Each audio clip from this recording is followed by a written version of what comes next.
A young woman on the rebound makes an unexpected connection. She wasn't looking for a relationship. They just kind of bumped into each other. It's almost the stuff that movies are made of. They were really focused on starting a life together. Then the happy couple disappears. For her not to answer her phone is definitely concerning. She was missing school. It didn't sound like her. Something's not right. As tensions mount, her family must prove their case. The police wouldn't file a report. They're adults. They're allowed to up and leave if they choose. If something happened to both of them, I knew something was wrong. Or is the truth far worse than anyone could imagine? He was infatuated with Jasmine. It just makes everything so much more horrific. It's just evil.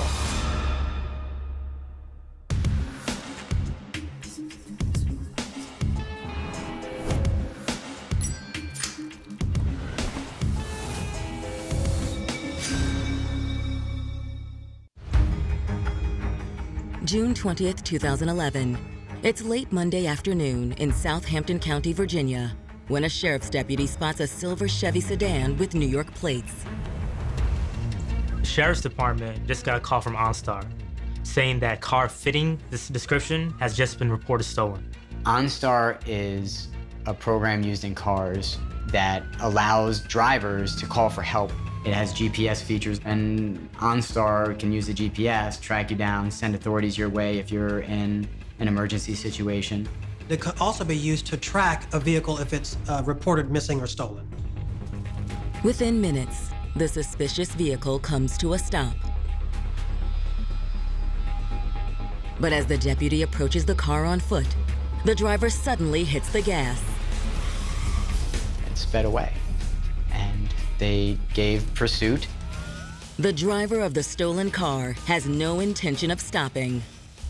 As the suspect flees into neighboring Greenville County, more deputies join the chase. The vehicle takes those police on a two-county chase, driving at high speeds. As the pursuit intensifies, deputies radio ahead and arrange a trap. Spike strips were utilized as they attempt to stop the vehicle.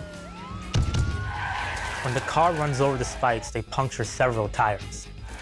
The driver actually lost control of the car and the vehicle finally comes to a stop. But the chase is far from over. The driver bails out of the car and starts to run. There are shots fired at officers. As shots ring out, officers do all they can to apprehend the gunman safely. Because the desperate man they're chasing isn't just a suspected car thief. He's the key to unraveling the truth behind two mysterious disappearances. If they can catch him alive. Drop your gun now! You drop that gun! Brooklyn native Jasmine Nunez was the apple of her parents' eye. She was the happiest child.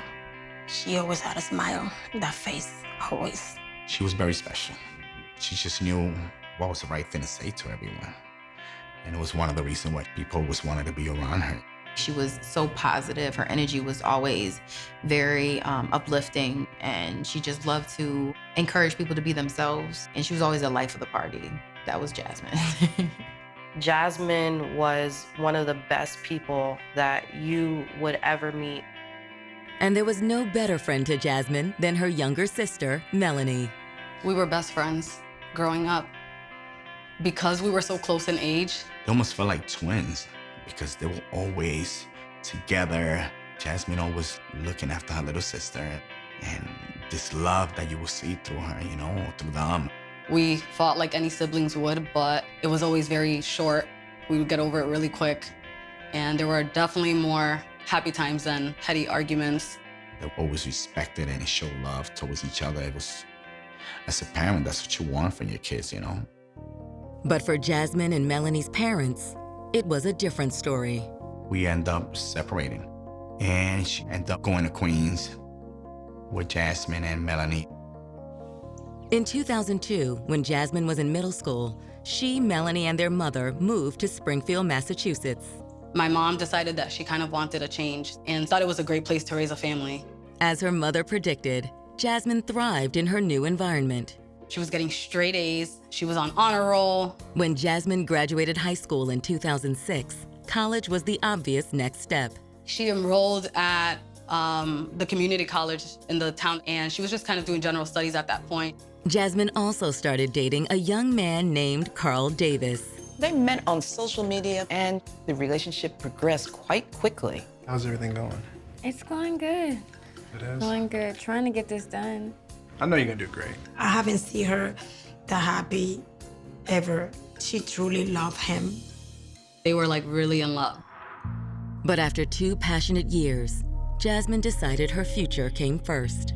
They just have different goals in life. That's pretty much what put them apart. She wanted to finish her education. He was really hurt after they broke up. After the breakup, Jasmine felt the need to put a little distance between her and Carl.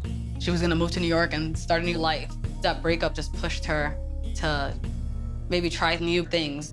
She wanted to come, go to school in New York and give it another try. Soon after the move, Jasmine started taking classes at a Manhattan technical college. One of our family members had been doing the surgical technician program and had told her that it wasn't hard to get enrolled and that it was a pretty fast program, and she just thought it was perfect. With schoolwork taking up so much of her time, Jasmine turned to social media to keep up with friends and family. This is 2009, 2010, when Facebook has really taken off and a lot of young people are becoming obsessed with it. And Jasmine was part of that. She would use that as a way to connect, would update and let you know what was going on in her life or just to check up. She was always really good about that. In addition to updating old friends, social media was also a way to make new ones. Jasmine used social media pretty frequently. She found it just like really entertaining. She had made like, social media friends.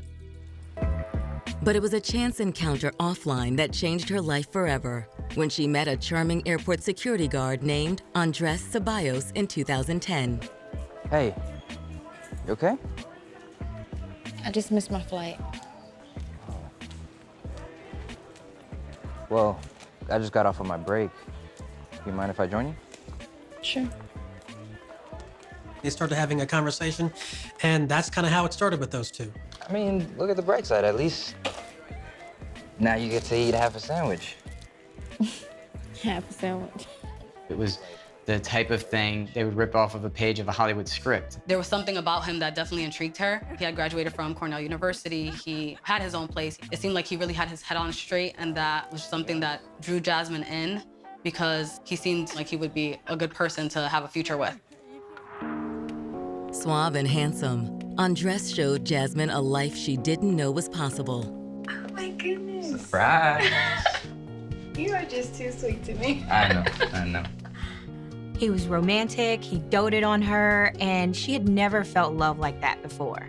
It must have been maybe their first or second date. He took her to a restaurant on the water. She was like, it was so romantic. There was like a pianist and he had flowers at the table, and it's just a romantic side of him that she wasn't used to in previous relationships. By the fall of 2010, Jasmine and Andres decided to take their relationship to the next level. She said, I met this guy in New York and, we're gonna get a place together. Whenever I asked about how she was doing, she always kept it very positive. He came to Springfield with her to visit us for the holidays for Thanksgiving, and we all had a great time. We felt like he was family, and I felt like he definitely felt like we were family to him. The couple's romantic getaway in April of 2011 was another sign that things were turning serious. He decided to take her on a trip to Aruba, and she had a blast. She loved it, loved it, loved it. She sent us a lot of pictures. She was like, it was great. I never wanted to leave. We had such a fun time. While her relationship with Andres was reaching new heights, Jasmine remained committed to achieving her goals. And on June 5th, 2011, she made a big announcement to her sister, Melanie. Hey.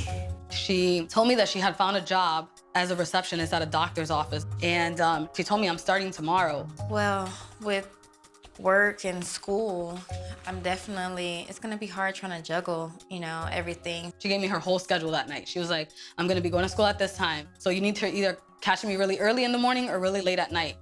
Mostly though, the sisters stayed in touch online. It's just the easiest way to stay in touch these days.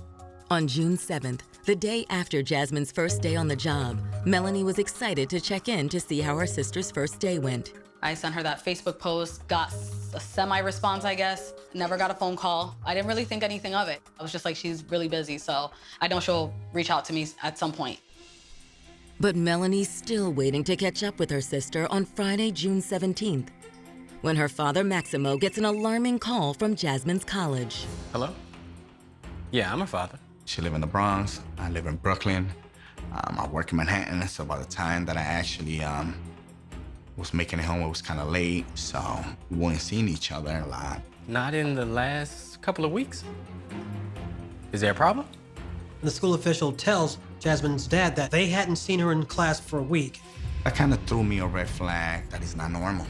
What Maximo Nunez doesn't realize is this call is the start of a whirlwind investigation that will send his family searching for answers across 3 states and will uncover a horrifying truth that will change their lives forever.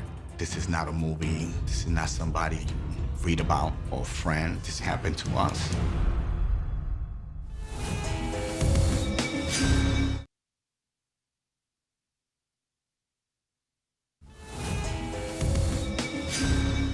In June of 2011, 22-year-old Jasmine Nunez was on top of the world. Coming back to New York for her was a fresh start.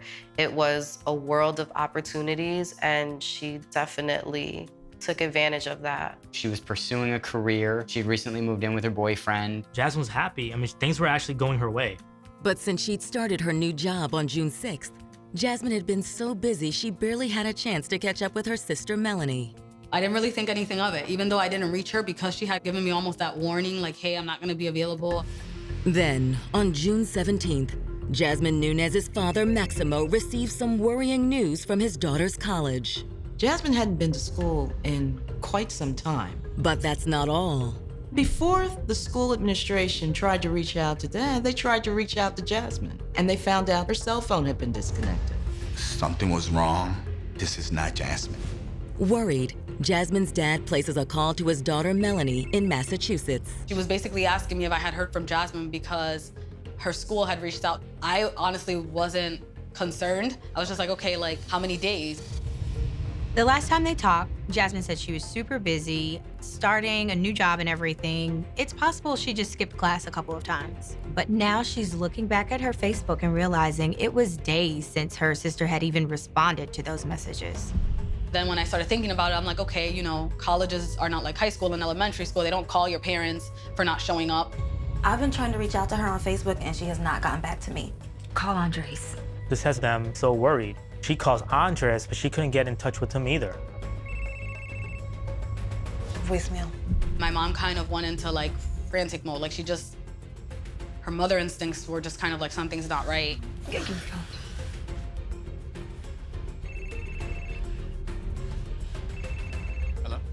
Maximo. Jasmine's mother reached out to me and tells me, please go and check up on her because, you know, she's having concern.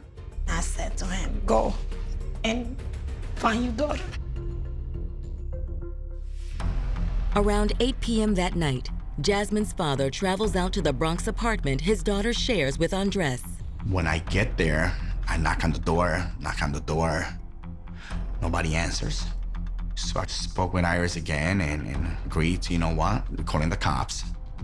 Maximo is still waiting outside his daughter's apartment when police arrive to perform a welfare check. Basically, a welfare check is when the relatives or friends of someone who hasn't been seen in a while, they contact the police and says, listen, we haven't seen our friend or loved one in quite some time. We're a little worried about them. Can you go to their house to see if everything's okay? The cops get there. I explain the whole situation, the concern that I was having. No one's here. There's nothing else you can do? They tell me she could be on vacation, she could be away from the country, all these different scenarios, and I'm like, yeah, but this is not Jasmine.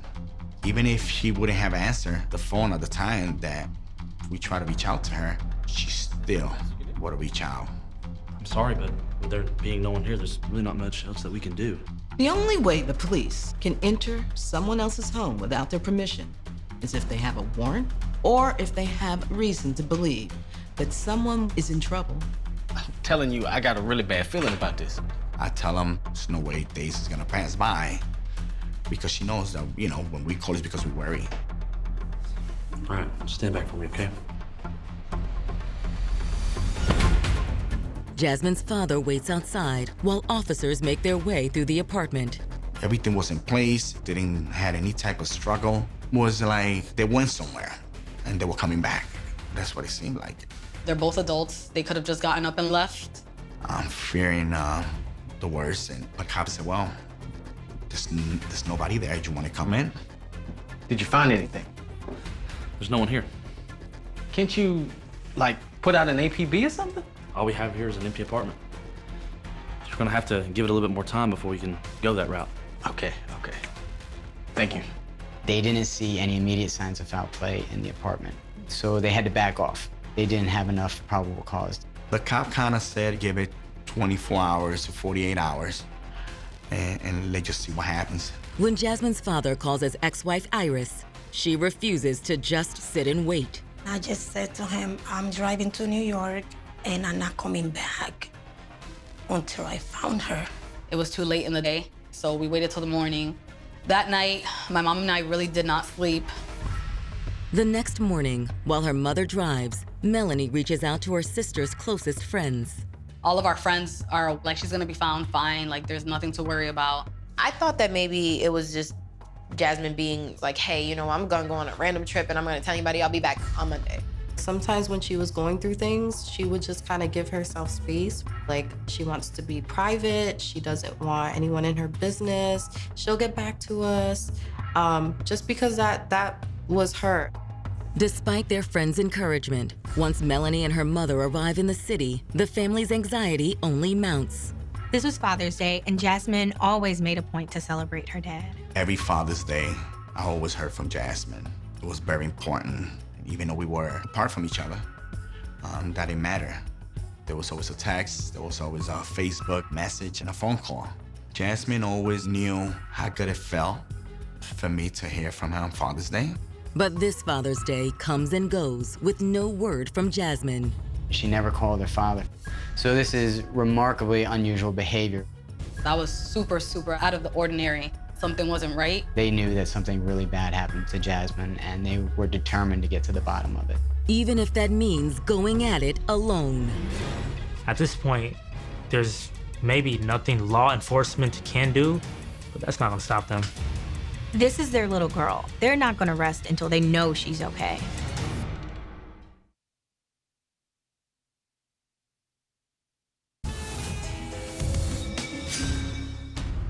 June 17th, 2011. It's been 12 days since anyone in Jasmine Nunez's family has spoken with a 22-year-old college student or her 26-year-old live-in boyfriend, Andres Ceballos. I felt uneasy, and up until that point, my parents had been, pretty confident that, yeah, we're worried, but it's just something small. Like maybe she just forgot to tell us that she was taking a weekend off or something. But after Father's Day passes with no call from Jasmine, her family starts an investigation of their own. My cousins started to create missing person flyers with both of their pictures on it. We were posting them everywhere, and so we were getting phone calls from people seeing her at the grocery store, and people were seeing her down the street. It was like a dream, just seeing like the flyer, and there were different pictures, and they posted where she was last seen, what she looks like. All around Brooklyn, all around the Bronx, which felt really bad for me because I didn't really want to believe what was happening. I'm like, okay, when is she gonna contact someone? When is this gonna stop? While Jasmine's friends and family continue to plaster the city with flyers, her sister and father make a return visit to Jasmine and Andres' apartment. I just want to make sure, that I don't see anything that's out of order or place, because I would be able to tell, I thought, better than my dad could. The landlord was there at that time, so they opened the door for us. Upon first glance, everything looked fine. There was nothing out of place like they had mentioned. Maybe he took her on a random vacation just to be nice. Andres was always pulling off romantic gestures. Maybe it was possible that he just surprised her with a romantic getaway. Since Andres worked at the airport, she was able to take trips. A few months before he decided to take her on a trip to Aruba. But when she would take trips, she would post like pictures that it was like of her feet or like in the water. But as Melanie continues looking around, she starts to notice little things that seem amiss. I went into the bathroom. Her flat iron was like still sitting on the sink, like she had either just used it or was going to use it. Dad, there's no way she would have left these. Maybe she left them out. No, if she were going on a trip, she would bring these with her. In the bedroom, Melanie makes another puzzling discovery. Melanie found a bag of hers that was packed with some things. It looked like maybe an overnight bag. This doesn't make sense. That bag stood out to me because it looks so freshly packed. Something's not right. Before they leave, Melanie and her father look for the couple's car in the building's garage. The car was missing. They asked the parking attendant about the videos from the security camera, but it's a dead end. It was just kind of like a camera that didn't work. It was just more to like scare people off than to actually record. It just isn't adding up to them. It feels like maybe something's wrong.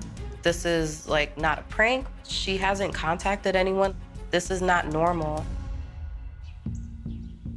More convinced than ever that something has happened to Jasmine, Melanie and her parents go to the nearest police precinct and meet with missing persons detectives. We kind of just showed up because we wanted to see their face and like we thought being there in person would get us more answers. Okay, Detective Bradley. I just want to know where my daughter is. I remember I said, listen, it has been too long. There's no answers. I need to know what's happening. Well, sir, that's exactly what we're trying to figure out. Now, your sister's boyfriend, what exactly was their relationship like? Pretty normal, I guess. There were no red flags. He seemed fine, you know what I mean? Like, she might have seemed annoyed with him every once in a while, but I feel like everything was fine. She would complain to me about his jealousy and his controlling ways, and it was always very subtle. Jasmine never showed any symptoms, like this was relationship abuse. Or that they keep beating up, arguing. We never seen that. She was a good, smart woman. But you haven't spoken to her on the phone in more than 2 weeks? Nope. Just a few messages on social media, but even that's been radio silence for a few days. When I told the detective that, she said, I do see that there could be something really wrong. Would one of you like to come with me to fill out the paperwork? I'll do it. You want me to come with you? No, I got this. It was, don't worry about it. Let us do our job. We eventually gonna get to the bottom of this. So we were just in this room, just sitting there, waiting for answers. I was still holding on to that hope that everything was gonna be fine. As she anxiously waits, Melanie's phone rings. Hello? But the voice on the phone isn't the one Melanie so desperately wants to hear. Hey, Pam. Melanie gets a call from a childhood friend, and that call was very disconcerting. She said, I don't know if you know, but the New York State Police created a Facebook page and they posted a body that they had found that they're trying to identify. And then I was like, what do you mean a body? What?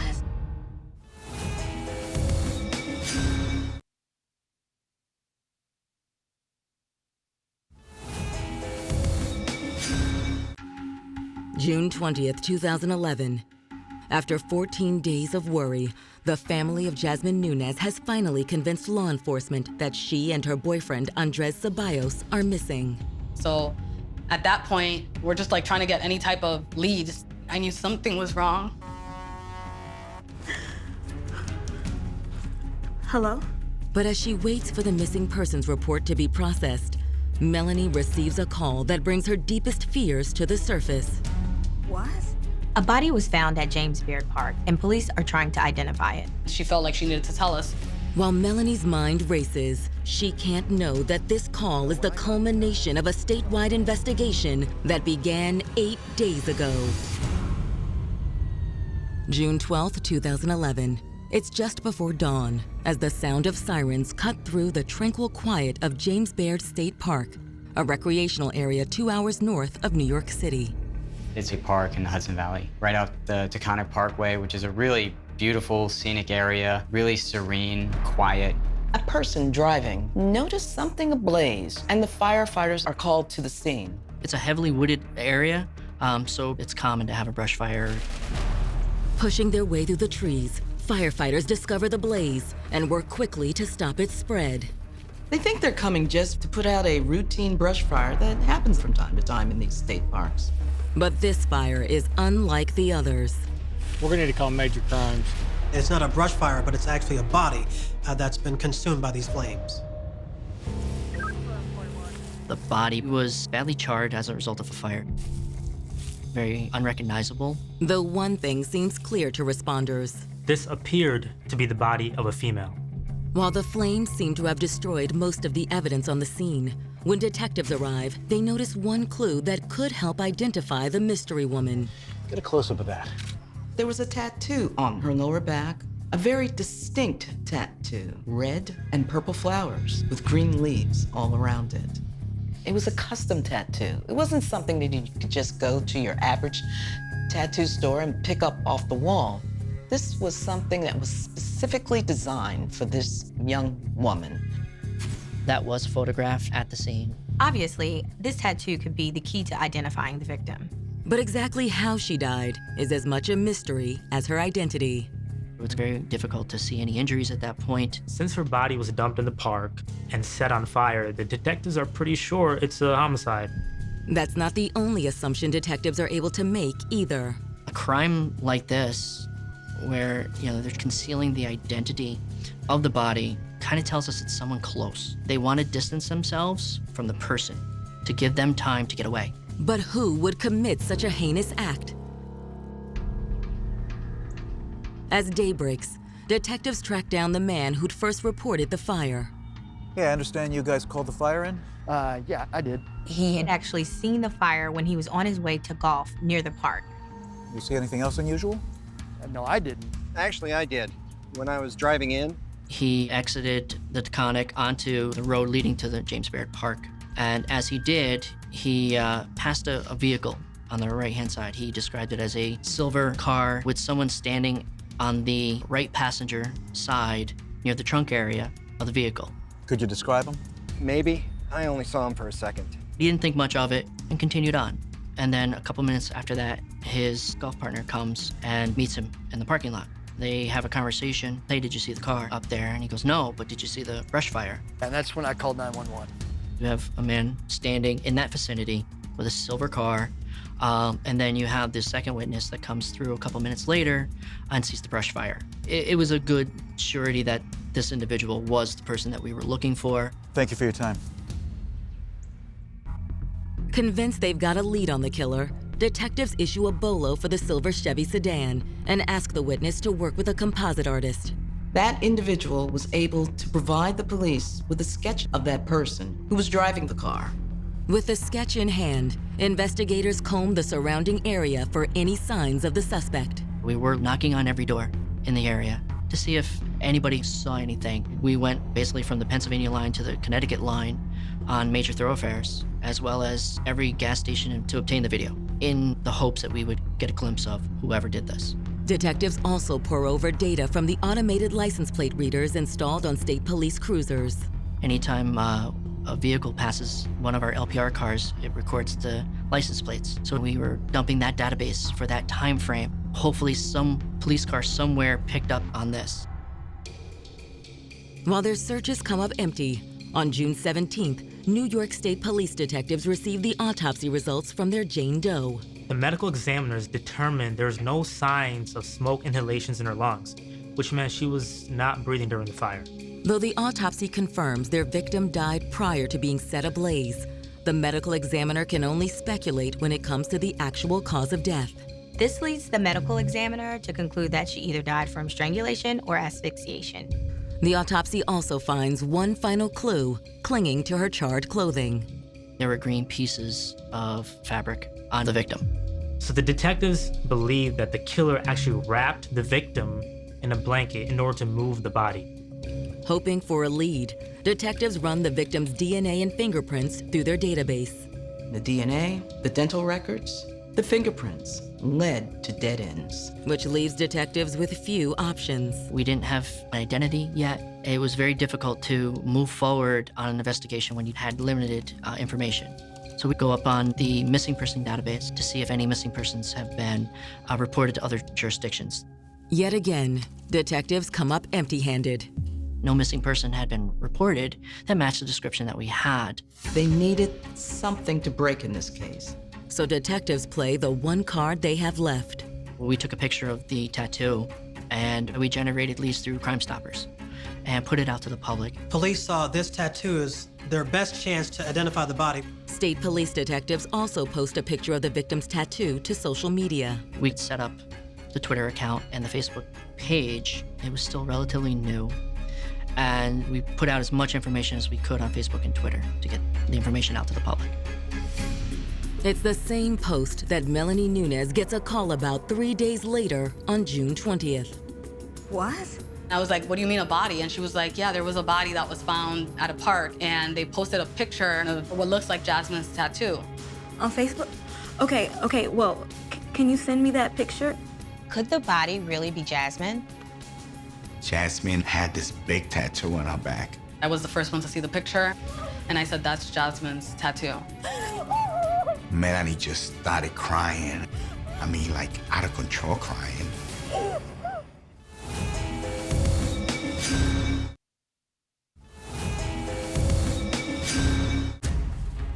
Barely an hour after her family reported her missing, it appears that 22-year-old Jasmine Nunez may have been found.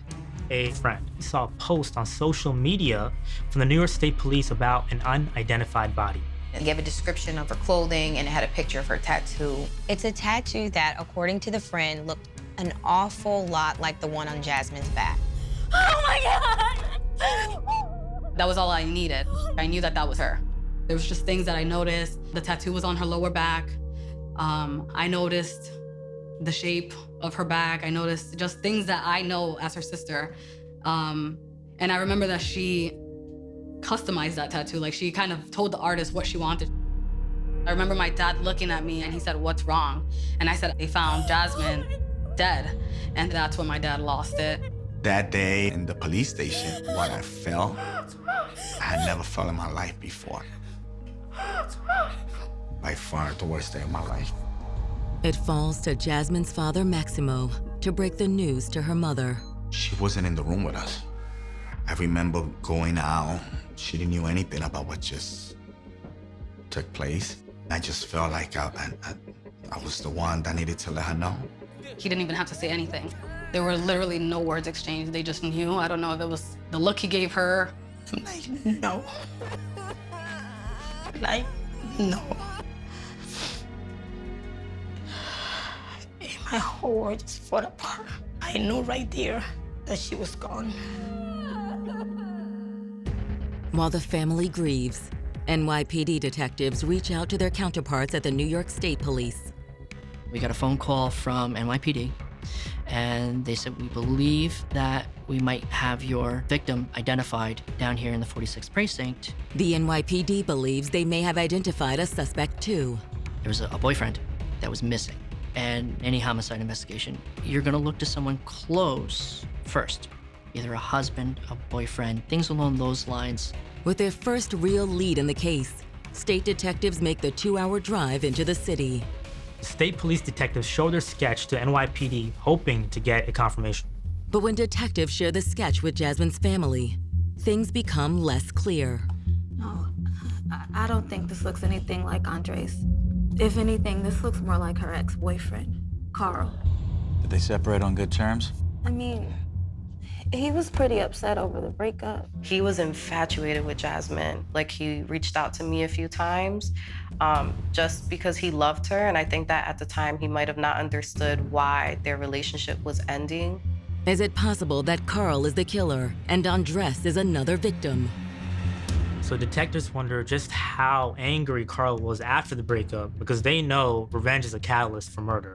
A person who would do such a thing is, in my opinion, just someone who was fixated on the idea of having a person.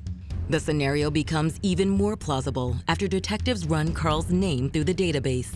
A previous girlfriend, not Jasmine, reported to police that he had been stalking her and actually filed a restraining order against him.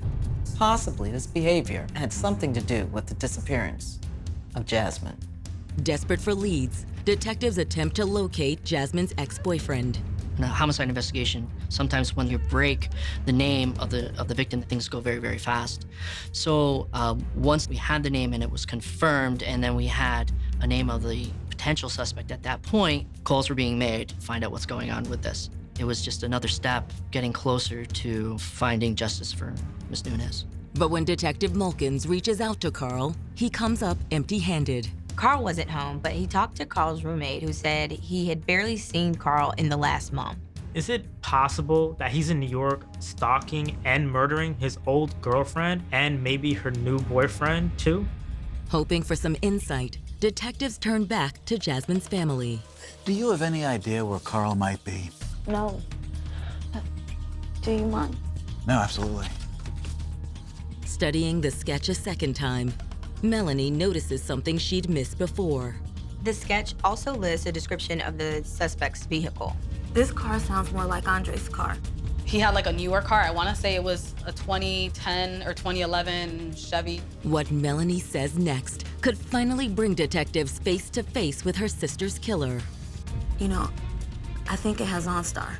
OnStar, in any given moment, would be able to locate a vehicle, say it was stolen or for whatever reason. It's a tool for us. It kind of operates like your cell phone. When you lose your cell phone, there's certain things you can press and it starts pinging and it will locate your cell phone for you. Melanie's tip sends detectives scrambling. So they're pretty sure that the person that killed Jasmine was driving Andres' vehicle. But is it Andres or Carl? Because they are both MIA. We got a hold of our electronic surveillance unit, and they were doing search warrants for us to go up on OnStar to track the vehicle. Within hours of identification of Ms. Nunez, OnStar was reporting that the vehicle was in Emporia, Virginia at that point. So calls were made down to Virginia State Police as well as the Southampton Police to try to locate the vehicle. Thanks to OnStar's data, detectives are able to quickly direct Virginia police to the suspect's vehicle. OnStar has the capability of real time with the vehicle. And at that moment, they were in contact with the Southampton police and articulating where his location was on a minute-by-minute basis.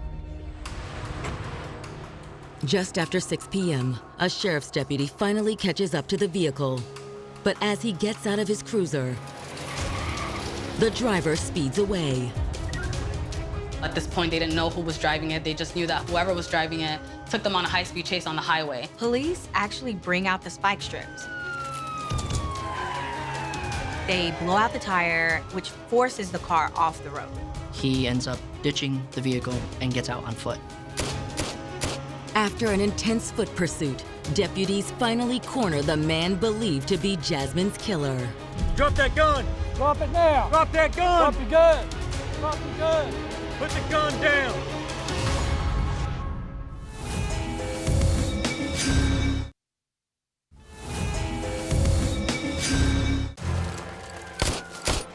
After a high-speed chase and foot pursuit, sheriff's deputies in Virginia have just cornered Jasmine Nunez's suspected killer. Drop your gun now! You drop that gun! But before they can bring him into custody, he takes matters into his own hands. Drop it now! Put the gun down! Drop it! Put the gun down! Drop that gun! He shot himself, put a bullet in his head. He was a coward. He took his life by shooting himself. It's only after he's dead that deputies confirm the suspect's name. When they go through his pockets, they find the man's ID. Jasmine's boyfriend, 26-year-old Andres Ceballos. Now that Andres is dead, it solves the mystery of who killed Jasmine, but so many questions remain. What happened between him and Jasmine? How did she die? Why did he do it? How did he go from the Bronx to dumping her body several hours upstate New York? When Andre took his own life, he also took away all the answers. It falls to detectives with the New York State Police to piece the puzzle together. We're able to go down and bring back, the weapon as well as the vehicle. Once here, our forensic investigation unit, as well as myself, processed the vehicle. Detectives also follow up with Jasmine's family, hoping to learn more about her relationship with Andres. They kept throwing around this word of domestic violence, and I just thought domestic violence was like physical and punches and bruising and the obvious things that you can see with your eyes. But now looking back, I realized that there were red flags. She told me he was going into her Facebook and going into her emails. Had I been a little bit more educated before she passed away, maybe I would have been able to notice things and say, hey, like that doesn't seem right. He was getting more paranoid. He was a very jealous type and very suspicious. There were just times that I could tell that she was a little bit annoyed by his presence. I don't know if I should have maybe poked at that a little bit more and asked her do you want him here? Do you want us to tell him to leave? According to friends and family, Andres may have tried to control Jasmine in other ways too. Andres tried to convince her that she should just focus on school and that he would handle all the bills. He tried to gain financial control of her. She wasn't 100% on board with that because she's just always been really hardworking and really independent. I think below the surface, things were starting to deteriorate. But that still doesn't explain just how Jasmine died. We know enough about Andres to know that he was a very jealous person. I think his behavior showed that he was very controlling, very demanding, and obviously something happened that tipped him over the breaking point.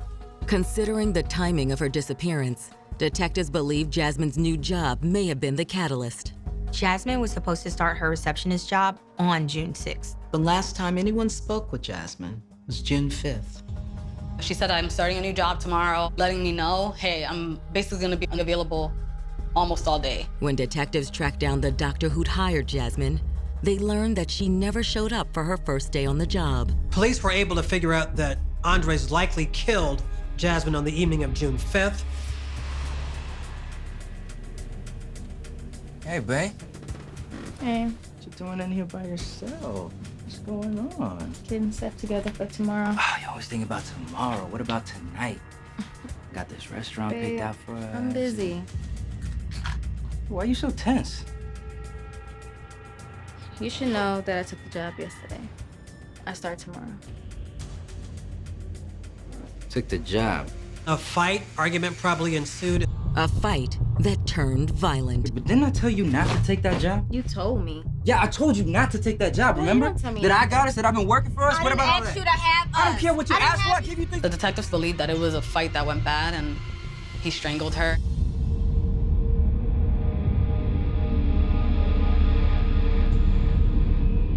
Then, at some point after Jasmine was dead, Andres wrapped her up in the comforter off their bed and placed her body in the trunk of his car.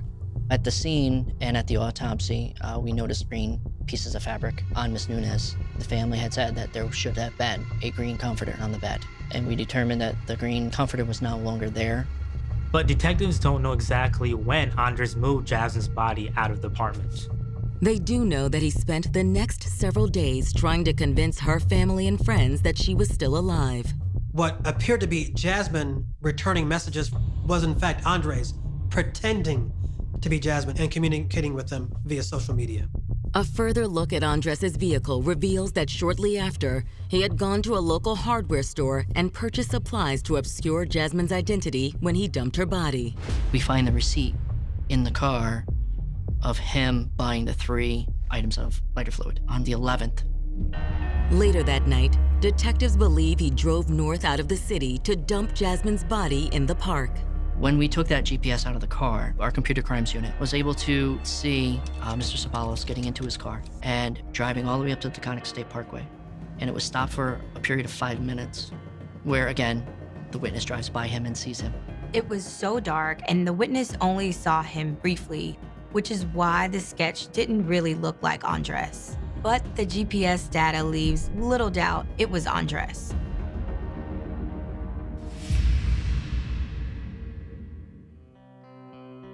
While detectives are able to provide at least some answers for Jasmine's family, it does little to ease their pain. I lost just about everything when she died. Definitely a part of me. She did not deserve to die so young.